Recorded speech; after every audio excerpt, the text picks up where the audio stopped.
9 girls, 0 shared dreams, and somehow the most emotionally powerful group in all of Love Live. How? That is exactly what we are here to find out. And trust me, the answer is not what you think. Welcome to School Idol Rundown. In the world of Love Live, the rules have always been simple. Pick a goal, rally the team, and chase it with everything you've got. That's the legacy Muse left behind. 9 girls, 1 dream, and a relentless march toward winning the Love Live competition. Every episode, every practice, every setback was always in service of that single, shining trophy. Aqours followed suit, but with the stakes dialed even higher. Their story wasn't just about music. It was about saving their school itself, binding every member together with the pressure of a grand festival and the threat of losing everything. In both cases, the group's unity was forged in the heat of a shared crisis. If one member faltered, the whole dream teetered. Dependence wasn't just a side effect. It was the glue.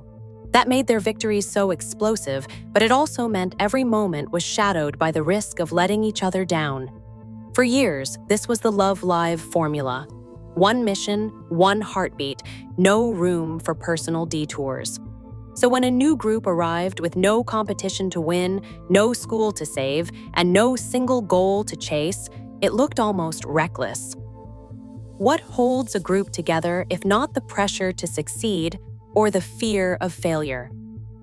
That's the paradox Nijigasaki dares to answer. Pinned to the club's notice board from the very first episode is a line that rewrites the rules of what it means to be a team. Nijigasaki High School Idol Club, everyone deserves to shine in their own way. That is not just a motto. It is the charter, the foundation, the analytic key to everything that follows. No mention of trophies, no call to arms, no hint of a shared finish line. Instead, the club's only requirement is belief, a radical trust that each member's individual light is worth celebrating. What happens when a group's glue is not pressure or mutual dependence, but this open-ended promise? The answer is a new kind of cohesion, one built not on chasing the same outcome, but on the freedom to pursue different dreams side by side. Social identity theory calls this identity-based cohesion. You belong because your values match the group's, not because you are needed to win. For Nijigasaki, the belief itself is the bond. Every arc, every celebration, every quiet moment of support, all flow from this simple, quietly revolutionary charter. Ayumu Uehara's journey begins with a tremor. Her first solo attempt in episode 5 barely makes it past a shaky verse. No spotlight, no roaring crowd, just a quiet room and a handful of clubmates watching her falter. For most idol stories, that would be a setback. In Nijigasaki, it is the start of something radical. Instead of pushing Ayumu to fit a group mold, the club waits, listens, and lets her try again on her own terms. When she finally claims her moment in episode 10, the celebration is not about a team win, it is about Ayumu choosing her own dream, and the group making that victory feel like everyone's. The club throws a fireworks party, not as a reward for hitting a milestone, but as a ritual of affirmation. Your breakthrough is our joy. That night, social media exploded, over 94,000 tweets in half an hour, with a wave of fans, 78% positive, echoing the club's support. Nijagasaki's belief is not just words on a notice board, it is a living practice.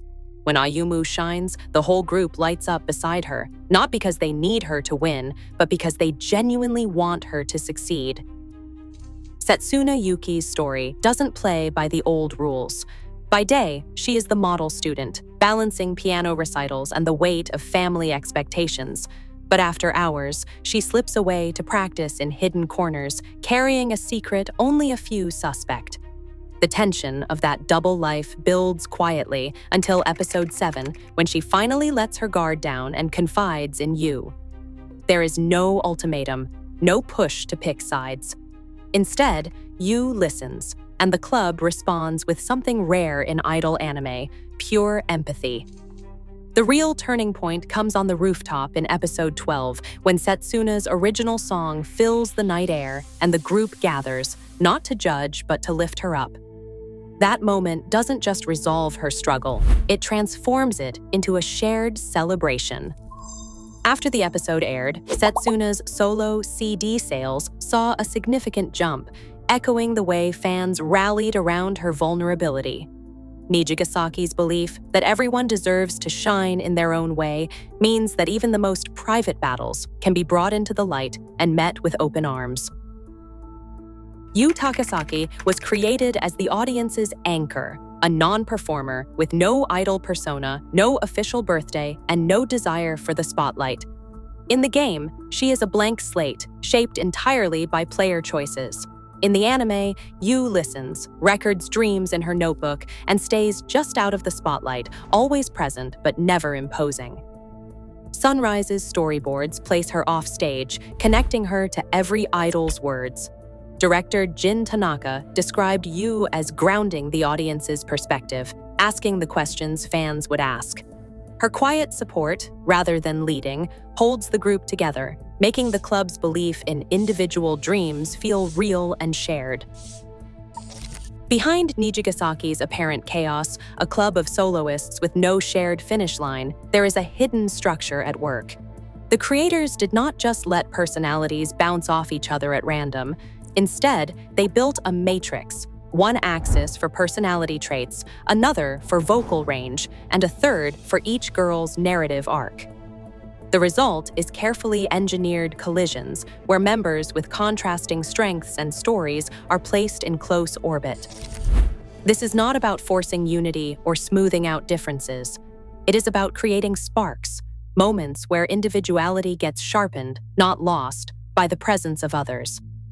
The expectation is not that everyone blends into one sound, but that each voice, each story, gets amplified by the right kind of friction. In Nijigasaki, even the architecture of the group is a statement. Individuality is not the opposite of teamwork, it is the fuel.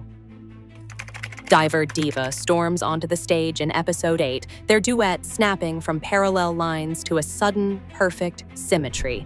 They are two soloists forced to match step and tempo, neither losing their edge. Q4RTs follows in episode 9, 4 voices weaving into a diamond formation, each thread distinct but drawn tighter with every chorus. By episode 11, Azuene's debut builds from scattered platforms to a single unified pyramid. The 3 soloists are literally finding their footing together. In each debut, the choreography isn't just spectacle. It's proof that individuality can collide and still create something greater than the sum of its parts. Right now, Nijigasaki proves it. Real teams are not built on shared goals, they are built on shared belief. Everyone deserves to shine in their own way. That is not fantasy. That is the future.